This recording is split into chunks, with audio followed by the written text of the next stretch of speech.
Hey, my name is Mario and I'm one of the laborers. And today I want to challenge you to a quick Bible study with me. We had a short series about the church, and today I want to address the question, what does the church consist of? Well, in the book of Acts, we read that the early church was led by the apostles, but sooner or later needs needed to be met. And because the apostles did not want to neglect their duty of preaching and praying, they appointed under God's guidance the office of the deacon. And so now in 1 Timothy 3, feel free to read it later, you will find the qualifications such elders and deacons need to have. Also read Ephesians chapter 4, beginning at verse 10 until verse 13. Also, 1 Peter 5, beginning at verse 1 to 4, teaches that it is God's will that the church is led by faithful elders.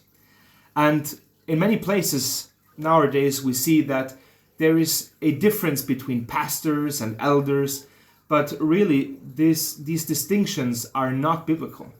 In the Bible we see that elders and overseers and shepherds, they are interchangeable terms to describe this one office of someone who is taking care of the church, who is leading the church by preaching from the pulpit, by preaching in private counseling, by leading with a good example.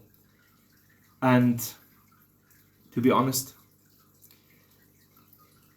how precious are such men in our churches, and many times very neglected.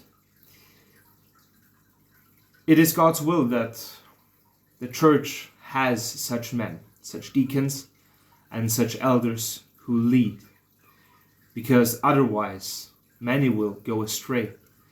Elders and deacons are God's means to keep His church on the right path, on the right track, and maybe you should reconsider how valuable such men are if you have them in your lives.